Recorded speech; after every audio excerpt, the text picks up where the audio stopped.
नमस्कार दोस्तों, स्वागत है आपका कथा साहित्य चैनल पर। आज हम लेकर आए हैं महान कथाकार मुंशी प्रेमचंद की मार्मिक कहानी दूध का दाम। यह कहानी केवल दूध की कीमत की नहीं, बल्कि समाज की सोच, मानवीय संवेदनाओं और छुआछूत जैसी कुरीतियों पर गहरी चोट है। प्रेमचंद जी ने बड़ी सरल भाषा में एक ऐसा सच दिखाया है जो दिल को झकझोर देता है।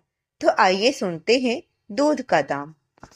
अब बड़े बड़े शहरों में दाइयां, नर्सें और लेडीज डॉक्टर सभी पैदा हो गई हैं, लेकिन देहातों में जच्चे खानों पर अभी तक भंगिनों का ही प्रभुत्व है और निकट भविष्य में इसमें कोई तब्दीली होने की आशा भी नहीं है। बाबू महेश नाथ अपने गांव के जमींदार थे, शिक्षित थे और जच्चे खानों में सुधार की आवश्यकता को मानते थे। लेकिन इसमें जो बाधाएं थी, उन पर कैसे विजय पाते। कोई नर्स देहात में जाने पर राजी ना हुई और बहुत कहने सुनने से राजी भी हुई तो इतनी लंबी चौड़ी फीस मांगी कि बाबू साहब को सिर झुकाकर चले आने के सिवा और कुछ नहीं सूझा। लेडी डॉक्टर के पास जाने की उन्हें हिम्मत ना पड़ी। उनकी फीस पूरी करने के लिए तो शायद बाबू साहब को अपनी आधी जायदाद बेचनी पड़ती। इसलिए जब 3 कन्याओं के बाद वह चौथा लड़का पैदा हुआ तो फिर वही गूदड़ था और वही गूदड़ की बहू। बच्चे अक्सर रात को ही पैदा होते हैं। एक दिन आधी रात को चपरासी ने गूदड़ के द्वार पर ऐसी हाँक लगाई कि पास पड़ोस में भी जाग पड़ गई। लड़की ना थी कि मरी मरी आवाज से पुकारता। गूदड़ के घर में इस शुभ अवसर के लिए महीनों से तैयारियां हो रही थी। भय था तो यही कि फिर बेटी ना हो जाए, नहीं तो वही बंधा हुआ 1 रुपया और 1 साड़ी मिलकर रह जाएगी। इस विषय में स्त्री पुरुष में कितनी बार झगड़ा हो चुका था, शर्त लग चुकी थी। स्त्री कहती थी, अगर अब की बेटा ना हो तो मुंह ना दिखाऊं। हाँ हाँ, मुंह ना दिखाऊं, सारे लक्षण बेटे के हैं। और गूदड़ कहता था, देख लेना, बेटी होगी और बीच खेत बेटी होगी। बेटा निकले तो मूछें मुड़ा लूं। हाँ हाँ, मूछें मुड़ा लूं। शायद गुजर समझता था कि इस तरह अपनी स्त्री में पुत्र कामना को बलवान करके वह बेटे की अवाई के लिए रास्ता साफ कर सकता है। भूंगी बोली, अच्छा मुंह मुड़ा ले, दाढ़ी जार। कहती थी, बेटा होगा, सुनता ही ना था, अपने ही रट लगाए जाता था। मैं आज तेरी मूछें मुड़ूंगी, खूंटी तक तो रखूंगी ही नहीं। गूदड़ ने कहा, अच्छा मोड़ लेना भली मानस, मुझे क्या फिर निकलेंगी ही नहीं। तीसरे दिन देख लेना, फिर ज्यों की त्यों, मगर जो कुछ मिलेगा उसमें आधा रख लूंगा, कह देता हूँ। भूंगी ने अंगूठा दिखाया और अपने 3 महीने के बालक को गूदड़ के सुपुर्द कर सिपाही के साथ चल पड़ी। गुदड़ ने पुकारा, अरे सुनती हो, कहाँ भागी जा रही है। मुझे भी बधाई बजाने जाना पड़ेगा, इसे कौन संभालेगा। भूंगी ने दूर से ही कहा, इसे वहीं धरती पर सुला देना, मैं आके दूध पिला जाऊंगी। महेश नाथ के यहाँ अब भी भूंगी की खूब खातिरदारियां होने लगी। सवेरे हरीरा मिलता, दोपहर को पूरियां और हलवा, तीसरे पहर को फिर और रात को फिर, और गूदड़ को भी भरपूर परोसा मिलता था। भूंगी अपने बच्चे को दिन रात में 1-2 बार से ज्यादा ना पिला सकती थी। उसके लिए ऊपर के दूध का प्रबंध था। भूंगी का दूध बाबू साहब का भाग्यवान बालक पीता था और यह सिलसिला 12वें दिन भी ना बंद हुआ। मालकिन मोटी ताजी देवी थी, पर अब की कुछ ऐसा संयोग हुआ कि उन्हें दूध ही नहीं हुआ। तीनों लड़कियों की बार इतने इफरात से दूध होता था कि लड़कियों को बदहजमी हो जाती थी। अब की एक बूंद नहीं। भूंगी दाई भी थी और दूध पिलाई भी थी। मालकिन कहती, भूंगी हमारे बच्चे को पाल दे, फिर जब तक तू जिए बैठी खाती रहना। 5 बीघे माफी दिलवा दूंगी, नाती पोते तक चैन करेंगे। और भूंगी का लाडला ऊपर का दूध हजम न कर सकने के कारण बार बार उल्टी करता और दिन दिन दुबला होता जाता था। भूंगी कहती, बहूजी मुंडन में चूड़े लूंगी, कह देती हूँ। बहूजी उत्तर देती, हाँ हाँ चूड़े ले लेना भाई, धमकाती क्यों है, चांदी के लेगी या सोने के। वाह वाह बहूजी, चांदी के जोड़े पहन के किसे मुंह दिखाऊंगी और किसकी हंसी होगी। अच्छा सोने के ले लेना भाई, कह तो दिया। और ब्याह में कंठा लूंगी और चौधरी के लिए हाथों के तोड़े, वह भी लेना, भगवान वह दिन तो दिखावे। घर में मालकिन के बाद भूंगी का राज्य था। महरिया महाराजिन नौकर चाकर सब उसका रौब मानते थे। यहाँ तक कि खुद बहू जी भी उससे दब जाती थीं। एक बार तो उसने महेशनाथ को भी डांट दिया था। हंसकर टाल गए थे। बात चली थी भंगियों की। महेशनाथ ने कहा, दुनिया में और चाहे जो कुछ हो जाए, भंगी भंगी ही रहेंगे। इन्हें आदमी बनाना कठिन है। इस पर भोंगी ने कहा, मालिक, भंगी तो बड़ों बड़ों को आदमी बनाते हैं, उन्हें कोई क्या आदमी बनाए। यह गुस्ताखी करके किसी दूसरे अवसर पर भला भोंगी के सिर के बाल बच सकते थे, लेकिन आज बाबू साहब ठठा हंसे और बोले, भोंगी बात बड़े पते की कहती है। भोंगी का शासनकाल साल भर से आगे न चल सका। देवताओं ने बालक के भंगिन का दूध पीने पर आपत्ति की। मोटे राम शास्त्री को प्रायश्चित का प्रस्ताव कर बैठे। दूध तो छुड़ा दिया गया, लेकिन प्रायश्चित की बात हंसी में उड़ गई। महेशनाथ ने फटकार कर कहा, प्रायश्चित की खूब कही शास्त्री जी, कल तक उसी भंगिन का खून पीकर पला, अब उसमें छूत घुस गया। वाह रे आपका धर्म। शास्त्री जी शिखा फटकार कर बोले, यह सत्य है, वह कल तक भंगिन का रक्त पीकर पला, मांस खाकर पला। यह भी सत्य है, लेकिन कल की बात कल थी, आज की बात आज। जगन्नाथपुरी में छूत अछूत सब एक पंगत में खाते हैं, पर यहाँ तो नहीं खा सकते। बीमारी में तो हम भी कपड़े पहने खा लेते हैं, खिचड़ी तक खा लेते हैं बाबूजी, लेकिन अच्छे हो जाने पर तो नियम का पालन करना ही पड़ता है। आप आप धर्म की बात न्यारी है, आपके धर्म की बात न्यारी है, तो इसका यह अर्थ है कि धर्म बदलता रहता है, कभी कुछ कभी कुछ। और क्या, राजा का धर्म अलग है, प्रजा का धर्म अलग, अमीर का धर्म अलग, गरीब का धर्म अलग। राजे महाराजे जो चाहे खाए, जिसके साथ चाहे खाएं, जिसके साथ चाहे शादी ब्याह करें, उनके लिए कोई बंधन नहीं है। समर्थ पुरुष हैं, बंधन तो मध्य वालों के लिए होता है। प्राश्चित ना हुआ तो, लेकिन भूंगी को गद्दी से उतरना पड़ा। हाँ, दान दक्षिणा इतनी मिली कि वह अकेले ले ना जा सकी, और सोने के चूड़े भी मिले। एक की जगह दो नई सुंदर साड़ियां, मामूली नैन सुख की नहीं, जैसी लड़कियों की बार मिली थीं। इसी बार प्लेन इसी बार प्लेग में जो बांध और गुजड़ पहले की चपेट में आ गया, भूंगी अकेली रह गई। पर गृहस्थी ज्यों की त्यों चलती रही। लोग ताक लगाए बैठे थे कि भूंगी अब गई। फला भंगी से बातचीत हुई, फला चौधरी आए, लेकिन भूंगी ना कहीं आई ना कहीं गई। यहाँ तक कि 5 साल बीत गए और उसका बालक मंगल दुर्बल और सदा रोगी रहने पर भी दौड़ने लगा। सुरेश के सामने पिद्दी सा लगता था। एक दिन भूंगी महेशनाथ के घर का परनाला साफ कर रही थी। महीनों से गलीज जमा हो गई थी। आंगन में पानी भरने लगा था। परनाले में एक लंबा मोटा बांस डालकर जोर से हिला रही थी। पूरा दाहिना हाथ परनाले के अंदर था कि एकाएक उसने चिल्लाकर हाथ बाहर निकाल लिया और उसी वक्त एक काला सांप परनाले से निकलकर भागा। लोगों ने दौड़कर उसे तो मार डाला, लेकिन भूंगी भूंगी को ना बचा सके। समझे, पानी का सांप है, विषैला ना होगा। लेकिन पहले कुछ गफलत हो गई। जब विष देह में फैल गया और लहरें आने लगी, तब पता चला कि वह पानी का सांप नहीं, गेहूं था। मंगल अब अनाथ था। दिन भर महेश बाबू के द्वार पर मंडराया करता। घर में जूठन इतना बचता था कि ऐसे ऐसे 10-5 बालक पल सकते थे। खाने की कोई कमी न थी। हाँ, उसे तब बुरा जरूर लगता था जब उसे मिट्टी के कसोरों में ऊपर से खाना दिया जाता था। सब लोग अच्छे अच्छे बर्तनों में खाते हैं, उसके लिए मिट्टी के कसौरे। यूं उसे इस भेदभाव का बिल्कुल ज्ञान न होता था, लेकिन गांव के लड़के चिढ़ा चिढ़ा कर उसका अपमान करते रहते थे। कोई उसे अपने साथ खिलाता भी नहीं था। यहाँ तक कि जिस टाट पर वह सोता था वह भी अछूत था। मकान के सामने एक नीम का पेड़ था। इसी के नीचे मंगल का डेरा था। एक फटा सा टाट का टुकड़ा, 2 मिट्टी के कसौरे और एक धोती जो सुरेश बाबू की उतारन थी। जाड़ा गर्मी बरसात, हर एक मौसम में वह जगह एक सी आरामदेह थी। और भाग्य का वली मंगल झुलसती हुई लू, गलते हुए जाड़े और मूसलाधार वर्षा में भी जिंदा और पहले से कहीं स्वस्थ था।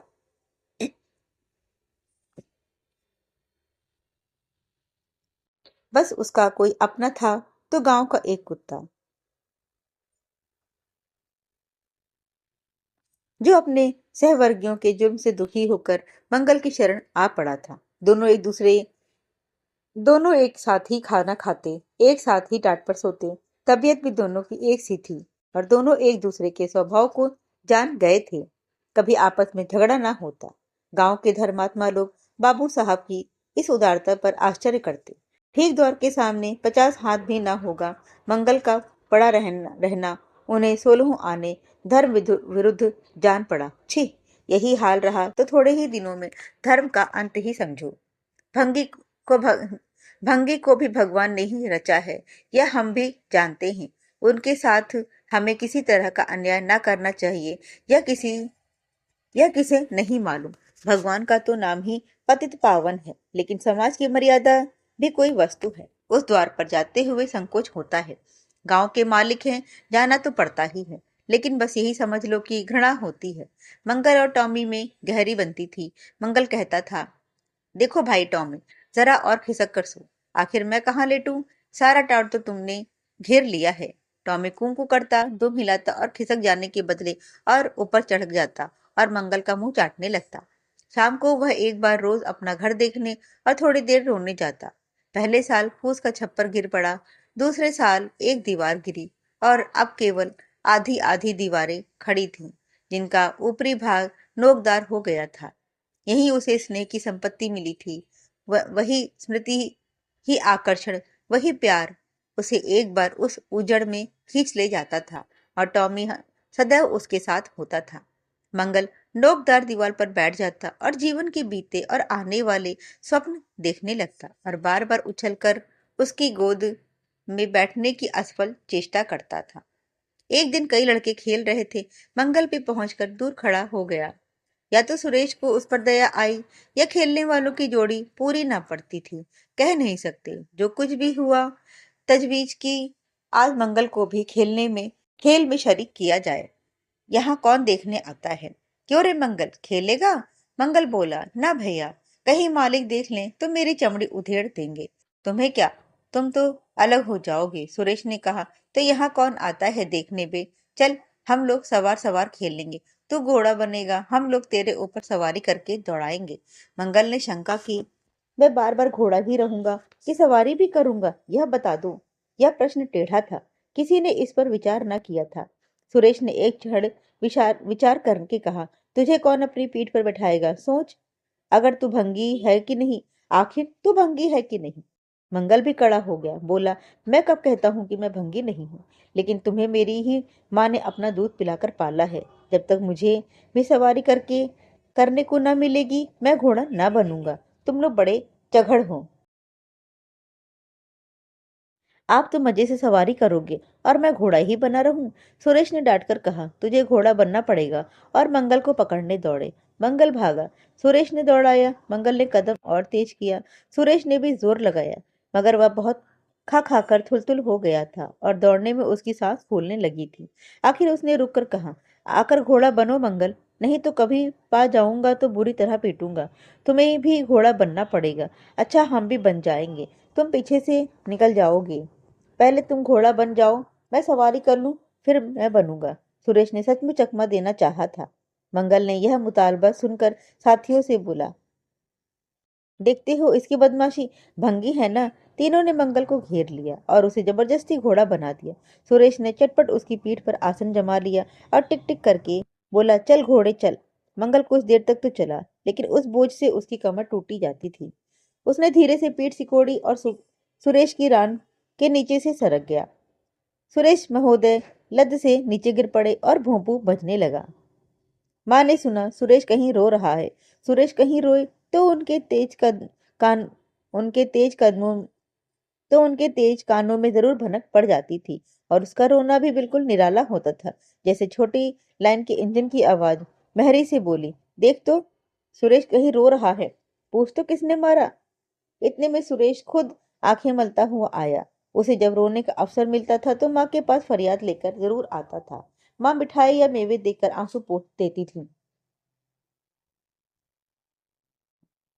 आप आप थे तो 8 साल के, मगर थे बिल्कुल गावदी। हद से ज्यादा प्यार ने उसकी बुद्धि के साथ वही किया था जो हद से ज्यादा भोजन ने उसकी देह के साथ किया था। माँ ने पूछा, क्यों रोता है सुरेश, किसने मारा? सुरेश ने रोकर कहा, मंगल ने छू दिया। माँ को विश्वास न आया। मंगल इतना निरीह था कि उससे किसी तरह की शरारत की शंका न होती थी, लेकिन जब सुरेश कस्में खाने लगा तो विश्वास करना लाजमी हो गया। मंगल को बुलाकर डांटा। क्यों रे मंगल, अब तो तुझे बदमाशी सूझने लगी। मैंने तुझसे कहा था सुरेश को कभी मत छूना, याद है कि नहीं? बोल। मंगल ने दबी आवाज में कहा। याद क्यों नहीं है? तो फिर तूने उसे क्यों छुआ? मैंने नहीं छुआ। तूने नहीं छुआ तो वो रोता क्यों है? गिर पड़े इससे रोने लगे। चोरी और सीना चोरी? देवी जी दांत पीस कर रह गईं। मारती तो उसी दम स्नान करना पड़ता, छड़ी तो हाथ में लेनी ही पड़ती, और छूत का विद्युत प्रवाह इस छड़ी के रास्ते उनके देह में प्रवेश कर जाता। इसलिए जहां तक गालियां दे सकी दी और हुक्म दिया कि अभी के अभी यहां से निकल जा। फिर जो इस द्वार पर तेरी सूरत नजर आई तो खून ही पी जाऊंगी। मुफ्त की रोटियां खा खाकर शरारत सूझती है आदि। मंगल ने गैरत तो क्या थी, हाँ डर था। चुपके से अपने सकोरे उठाए, टाट का टुकड़ा बगल में दबाया, धोती कंधों पर रखा और रोता हुआ वहां से चल पड़ा। अब वह यहाँ कभी नहीं आएगा। यही तो होगा कि भूखों मर जाएगा। क्या हरज है? इस तरह जीने से फायदा भी क्या है? गांव में उसके लिए और कोई ठिकाना नहीं था। भंगी को कौन पनाह देता? उसी खंडहर की ओर चला, जहां भले दिनों की स्मृतियां उसकी आंखों उसके आंसू पोंछ सकती थीं, और खूब फूट फूट कर रोया। उसी क्षण टॉमी भी उसे ढूंढता हुआ पहुंचा और दोनों फिर अपनी व्यथा भूल गए। लेकिन ज्यों ज्यों दिन का प्रकाश क्षीण होता जा रहा था, मंगल की ग्लानि भी क्षीण होती जाती थी। बचपन को बेचैन करने वाली भूख देह का रक्त पी पीकर और भी बलवान होती जाती थी। आंखें बार बार कसोरों की ओर उठ जाती। वहां अब तक सुरेश की जूठी मिठाइयां मिल गई होती, यहाँ क्या धूल फांके। उसने टॉमी से सलाह की। खाओगे क्या टॉमी? मैं तो भूखा लेटा रहूंगा। टॉमी ने कू कू करके शायद कहा। इस तरह का अपमान तो जिंदगी भर सहना है। यूं हिम्मत हारोगे तो कैसे काम चलेगा? मुझे देखो ना, कभी किसी ने डंडा मारा, चिल्ला उठा, फिर जरा देर बाद दुम हिलाता हुआ उसके पास जा पहुंचा। हम तुम दोनों इसलिए बने हैं।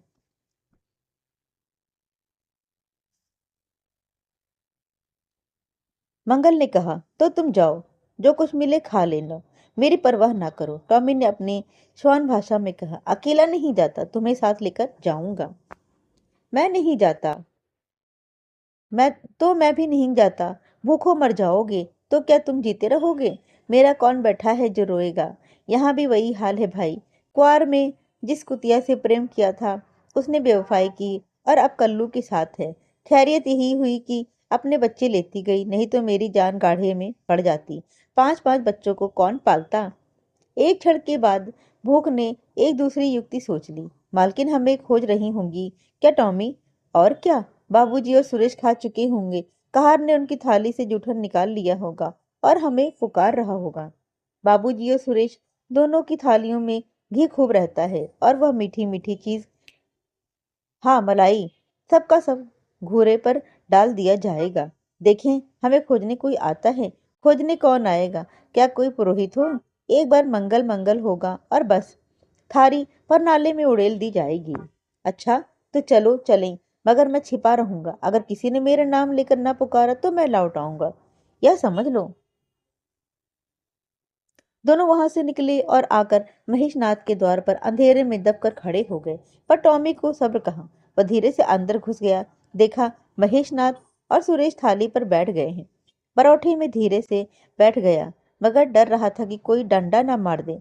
नौकर में बातचीत हो रही थी। एक ने कहा, आज मंगलवार नहीं दिखाई देता, मालकिन ने डांटा था, इससे भागा है शायद। दूसरे ने जवाब दिया, अच्छा हुआ निकाल दिया। सवेरे सवेरे भंगी का मुंह देखना पड़ता था। मंगल और अंधेरे में खिसक गया। आशा गहरे जल में डूब गई। महेशनाथ थाली से उठ गए। नौकर हाथ धुला रहा था। अब हुक्का पिएंगे और सोएंगे। सुरेश अपनी माँ के पास बैठा कोई कहानी सुनता सुनता सो जाएगा। गरीब मंगल की किसे चिंता है? इतनी देर हो गई, किसी ने भूल से भी ना पुकारा। कुछ देर तक वह निराश सा वहां खड़ा रहा। फिर एक लंबी सांस खींचकर जाना ही चाहता था कि कहार पत्तल में थाली का जूठन ले जाता नजर आया। मंगल ने अंधेरे में निकलकर प्रकाश में आ गया। अब मन को कैसे रोके? कहार ने कहा, अरे तो यहाँ था, हमने समझा कि कहीं चला गया। ले खा ले, मैं फेंकने जा रहा था। मंगल ने दीनता से कहा, मैं तो बड़ी देर से यहाँ खड़ा था, तो बोला क्यों नहीं? मारे डर के। अच्छा ले खा ले। उसने पत्तल को ऊपर उठाकर मंगल के फैले हुए हाथों में डाल दिया। मंगल ने उसकी ओर ऐसी आंखों से देखा जिसमें दीन कृतज्ञता भरी हुई थी। टॉमी भी अंदर से निकल आया था। दोनों वहीं नीम के नीचे पत्तल में खाने लगे। मंगल ने एक हाथ से टॉमी का सिर सहलाकर कहा, देखा, पेड़ की आग ऐसी होती है। यह लात की मारी हुई रोटियां भी ना मिलती तो क्या करते। टॉमी ने दुम हिला दी। सुरेश को अम्मा ने पाला था। टॉमी ने फिर दुम हिलाई। लोग कहते हैं दूध का कोई दाम नहीं चुका सकता, और मुझे दूध का यह दाम मिल रहा है। टॉमी ने फिर दुम हिलाई। तो दोस्तों, यह थी मुंशी प्रेमचंद की भावपूर्ण कहानी दूध का दाम। यह कहानी हमें सिखाती है कि इंसान की कीमत उसके कर्म और मानवता से होती है, न कि जाति या समाज की बनाई हुई दीवारों से। अगर आपको यह कहानी पसंद आई हो तो हमारी वीडियो को लाइक करें, शेयर करें और चैनल को सब्सक्राइब करना ना भूलें।